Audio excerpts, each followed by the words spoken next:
Guys, আজকে একটা ছোট্ট ভিডিও ব্লগ তোমাদের সাথে শেয়ার করবো বলে এলাম। সেটা হলো আমরা তো এরকম হুটহাট ঘুরতে যেতেই থাকি, আর মানে আমাদের কিছু প্রিয় প্রিয় ঘুরতে যাওয়ার জায়গার মধ্যে এটাও একটা, সেটা হলো শান্তিনিকেতন। তো শান্তিনিকেতনের ব্লগ তোমরা আগেও আমার পেজে বা ইউটিউব চ্যানেলে দেখেছো, বাট যখন যাচ্ছি তখন কি করছি না করছি একটু শেয়ার করতে ইচ্ছে হলো, তাই শেয়ার করা। আমি আর স্বর্ণ দুজনে মিলেই যাচ্ছি আপাতত, আর হঠাৎ করেই প্ল্যান হয়েছে। মানে আমাদের ঘুরতে যাওয়ার কোনো আগে থেকে প্ল্যান হয় না, মানে আমরা উঠলো বাই হই, কটক জায়ের মতো করে বেরিয়ে পড়ি। ইভেন কালকে যখন আমরা, এই যে স্বর্ণ গাড়ি চালাচ্ছে, ইভেন কালকে যখন আমরা কটা বাজে তখন 4টে 4:30, তখনও আমি স্বর্ণকে জিজ্ঞেস করছি কোথায় যাবি বল। মানে আমাদের অনেকগুলো অপশনস, মানে অপশনসের মধ্যে আমরা ডিসাইড করে উঠতে পারছিলাম না। প্রথমে ভেবেছিলাম পুরুলিয়া যাব, তো পুরুলিয়ার ডিস্টেন্সটা প্রায় গাড়িতে 8-10 ঘন্টার ব্যাপার। এবার সৌরভ থাকলে পরে ও আর সৌরভ দুজনে মিলে গাড়ি চালায়, ব্যাপারটা সলভ হয়ে যায়। যেহেতু সৌরভ নেহা যাচ্ছে না, এবার আমি আর ওই যাচ্ছি, তাই জন্য গাড়ি চালানোর ব্যাপারে এই হাইওয়েতে আমি চালাতে পারবো না, তো আমাকে চালানোতে দেওয়াও হবে না, এই রিস্কটা নেবও না আমি।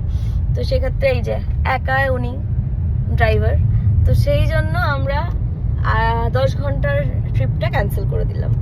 তারপরে আসলাম আমরা মন্দারমণি। তারপরে কি মন্দারমণি হলো তো? হ্যাঁ কিরে, তারপরে কি মন্দারমণি হলো?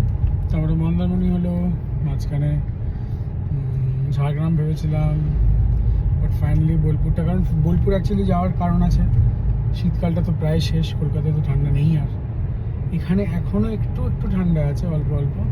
তো ঠান্ডার শেষে যে শীতটার পড়ন্ত শীতে একটু বোলপুর ঘুরে আসতে ইচ্ছা করলো, তাই জন্য বোলপুর চলে আসলাম। হ্যাঁ, মানে আমরা এখনো পৌঁছইনি। ইভেন আমরা সকাল থেকে টার্গেট নিচ্ছিলাম অনেক ভোরে বেরোবো, ঠিক আছে, অনেক ভোরটা আমরা 10:30টায় উঠে বেরোতে পেরেছি। হ্যাঁ, এখন বাজে 4:25, আমাদের আর 6 কিলোমিটার বাকি বোলপুর। দেখাচ্ছে 14 মিনিট, 6 কিলোমিটার 14 মিনিট কেন দেখাচ্ছে আমি বুঝতে পারছি না, হয়তো সামনে রাস্তা একটু খারাপ আছে, কিন্তু বোলপুরের ম্যাক্সিমাম রাস্তাটাই ভালো হয়ে গেছে। ম্যাক্সিমাম 70% রাস্তাই ভালো হয়ে গেছে। আর কিছু কিছু প্যাচ একটু আধটু প্রবলেম আছে, সেগুলো আশা করছি খুব তাড়াতাড়ি ঠিক হয়ে যাবে। তবে বোলপুর আমাদের মতো কারা কারা ভালোবাসো তোমরা কমেন্টে জানিও।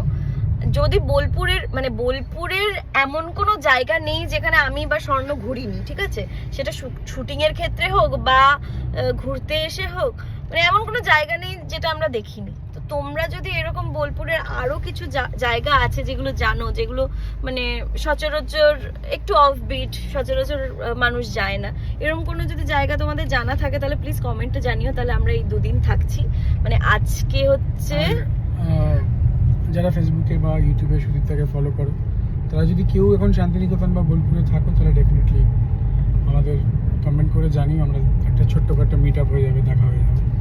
হ্যাঁ, এটা হতেই পারে। এরকম তো যখন আমি শান্তিনিকেতন ঘুরে বেড়াই অনেকের সাথে দেখা হয়, বাট হঠাৎ করে হয়ে যায়। আমরা এরকম যাচ্ছি ভেবে দেখা করব বলে তো হয় না। তো আজকে যখন যাচ্ছি, আমি আজকেই এই ভিডিও ব্লগটা শেয়ার করছি, ফেসবুকের জন্যই করলাম এটা, ফেসবুক ইউটিউব দুটোতেই দিয়ে দেবো এক্ষুনি। তো আমরা আছি, মানে আজকে হচ্ছে আজকে কত তারিখ? আজকে হচ্ছে 29 তারিখ। 29 তারিখ, 29 তারিখে 29শে জানুয়ারি আমরা আজকে পৌঁছচ্ছি, আর 30-31 আমরা থাকবো। 1 তারিখে আমরা আফটার লাঞ্চ এখান থেকে বেরোবো কলকাতার উদ্দেশ্যে। তো তার মধ্যে যদি তোমরা কেউ আমাদের সাথে দেখা করতে চাও, তো অফকোর্স দেখা করে নিও, কমেন্টে জানিও। দরকার হলে আমাকে মেসেঞ্জারে SMS-ও করতে পারো, আমি অবশ্যই, আমি স্বর্ণ দুজনেই তোমাদের সাথে মিট করে নেবো। সো এখন আমরা পৌঁছই, আর তারপরে কোন হোটেলে না আছি সবটাই আস্তে আস্তে ছোট ছোট করে শেয়ার করতে থাকবো। তো আজকে এইটুকুই, টাটা করে দাও, বাই।